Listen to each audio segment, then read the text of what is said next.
Ang susunod na programa ay rated PG. Ito ay nangangailangan ng patnubay at gabay ng magulang para sa mga batang manonood. Warning. The following content may contain elements that are not suitable for some audiences. Viewer discretion is advised. They get the definition wrong by LUI. It had been said that the definition of insanity is doing the same thing over and over, expecting different results. I understand the sentiment behind the saying, but it's wrong. I entered the building on a bet.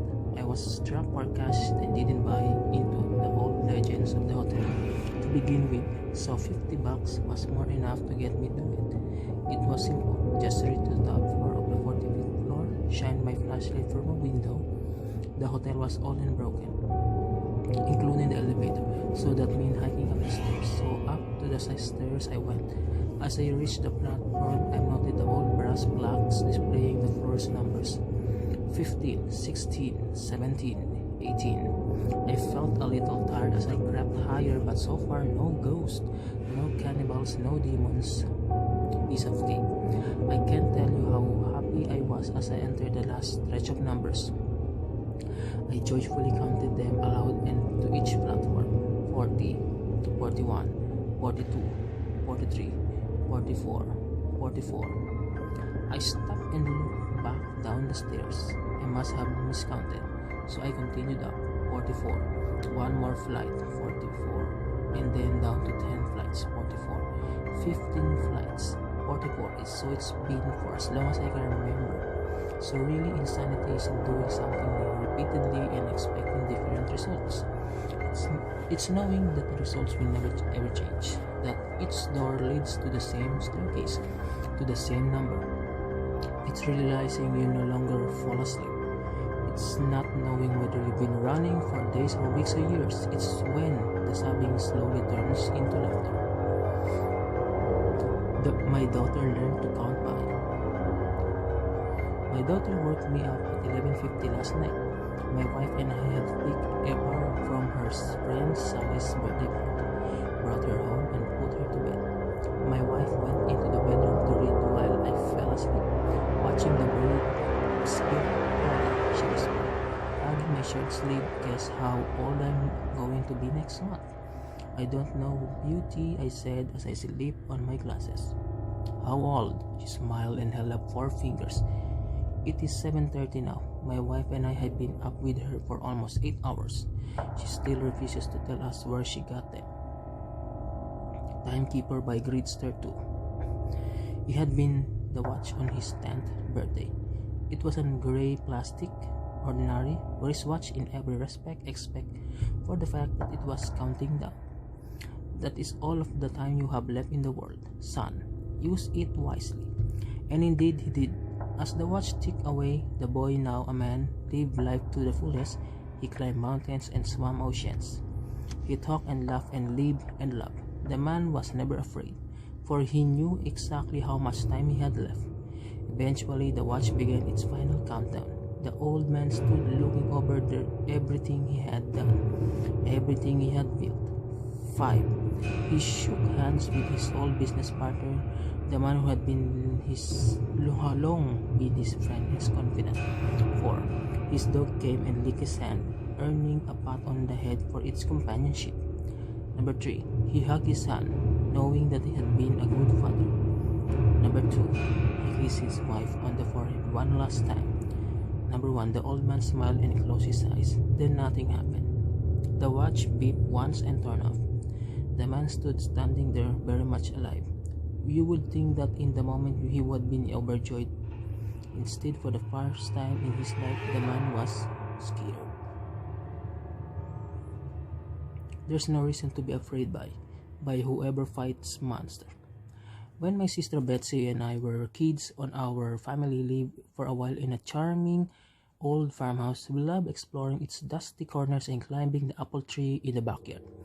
But for our favorite thing was the ghost. We called her Mother because she seemed so kind and nurturing. Some morning, Betsy and I would wake up and on each of our nightstands we find a cup that had been there for the night before. Mother had left them there, worried that we might get thirsty during the night. She just wanted to take care of us. Among the house's original furnishing was an antique wooden chair, which we kept against the back of wall of the living room. Whenever we preoccupied watching TV or playing game, Mother would inch that chair forward across the room toward us. Sometimes she managed to move it all along the way to the center of the room. We always felt sad putting it back against the wall. Mother just wanted to help near us. Years later, long after we moved out, I found an old newspaper article about the farmhouse original occupant, a widow. She murdered her 2 children by giving them each cup of poisoned milk before bed. Then she hanged herself. The article included a photo of the farmhouse living room with a woman's body hanging from a beam. Beneath her, knocked over, was that old wooden chair, placed exactly in the center of the room. The perfect plan by Hunt Frog. On Monday, I came up with a perfect plan. No one even knew we were friends. On Tuesday, he stole the gun from his dad. On Wednesday, we decided to make our move during following day's pep rally. On Thursday, while the entire school was in the gym, we waited just outside the door. I was to use the gun whoever walked out first. Then he would take the gun and go into the gym blasting. I walked up to Mr. Quinn, the guidance counselor, and shot him in the face 3 times. He fell back into the gym, dead. The shots were defeating. We heard screams in the auditorium. No one could see us yet. I handed him the gun and whispered, "Your turn." He ran into the gym and started firing. I followed a moment after. We hadn't hit anyone yet. Kids were scrabbling and hiding. It was mayhem. I ran up behind him and tackled him. We struggled. I wrenched the gun out of his hand, turned it on him, and I killed him. I closed his mouth forever. On Friday, I was anointed a hero. Is one indeed the perfect plan? Warrior of God by KMA Pok. If God exists, why there is so much evil in the world? It's a common question, but it's a misplaced. All things must have balance. Light and dark, good and evil, sound and silence. Without one, the other cannot exist. So if that's true, then God does nothing to fight evil? That might be your follow-up question. Of course he fights evil relentlessly. I am a D'Artagnan, one of his most holy and righteous angels. I roam the earth, disposing the evil where I find it. I kill the monsters you don't ever want to know about. I crush them completely so you can sleep at night. Humans have no idea how many of you live because of the work I do.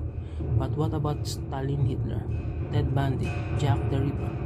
Well, those are the minor ones I had to let live for balance. The ones I destroy are too horrible and wild to survive. What's funny is while you wager you never have heard the name D'Artagnan in any religious text, I bet you have heard me.